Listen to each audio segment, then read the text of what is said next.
দীর্ঘদিন পর মানিকগঞ্জ জেলা শহীদ বিরাজ তপন স্টেডিয়ামে ফুটবল উৎসব। হাড্ডাহাড্ডি লড়াইয়ে চলতে থাকে খেলা। আসরের আয়োজন করে জেলা ফুটবল কল্যাণ সমিতি। জেলা ফুটবল একাডেমি চ্যাম্পিয়নশিপের উদ্বোধনী ম্যাচে অংশগ্রহণ করে তেওতা ফুটবল একাডেমি ও খোকন একাডেমি।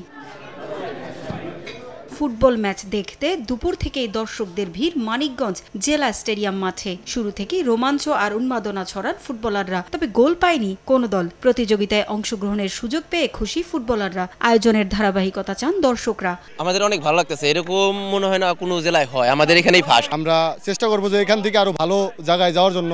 এদের শুরু করছি সারা বছর ধরে মাঠে থাকে, একাডেমি থেকে প্লেয়ার তৈরি হয়। খেলাধুলা থাকলে পোলাপান অবশ্যই মাদক থেকে দূরে থাকবে।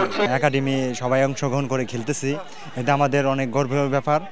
আর আমরা চাই প্রতি বছর এটা আমাদের উদ্যোগ থাকুক। গ্রাম বাংলার চমৎকার আয়োজনে ছিলেন জাতীয় দলের সাবেক অধিনায়ক ও গোলরক্ষক আশরাফুল ইসলাম রানা। আয়োজকরা জানান, নতুন ফুটবলার সৃষ্টির লক্ষ্যেই এই আয়োজন করেছেন তারা। যুব সমাজকে মোবাইল আসক্তি ও মাদক থেকে দূরে রাখারও লক্ষ্য তাদের। 3 মাস ব্যাপী চলবে এই প্রতিযোগিতা। একজন ফুটবলার হিসেবে বা ন্যাশনাল লেভেল খেলতে গেলে কি ধরনের আসলে ডিসিপ্লিন বা ডেডিকেশন থাকতে হয় সেই জিনিসগুলো আসলে জানানো, এবং এইখান থেকে পটেনশিয়াল প্লেয়ার খুঁজে আমাদের মানিকগঞ্জ জেলার উদ্যোগে বা ক্রীড়া সংস্থায় যেটাই বলি না, ডিসি মহোদয় আছে, আমাদের স্পন্সর মহোদয় আছেন, তো আমরা তাদের সহযোগিতা নিয়ে আমরা অনাবাসিক ক্যাম্প করব। সেটা ফেডারেশন থেকে অনেক ভালো মানের কোচ এনে একাডেমি লেভেল থেকে জুনিয়র লেভেল থেকে যারা কম বয়স থেকে খেলে উঠবে তারাই বিভিন্ন লিগ লেভেলে ন্যাশনাল টিম লেভেলে খেলতে পারবে।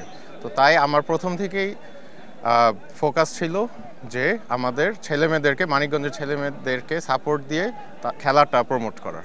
এই বাছাই করার পরে আমরা তাদের প্রশিক্ষণ দেব। প্রশিক্ষণ দিয়ে তারা যাতে দেশের বিভিন্ন পেশাদার লিগে খেলতে পারে, পাশাপাশি মানিকগঞ্জ জেলা দল এবং জাতীয় দলে খেলতে পারে, সেই সুযোগ তৈরি করে দেয়া।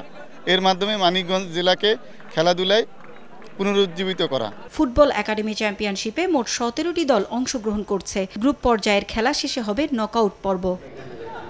সময় সংবাদ, মানিকগঞ্জ।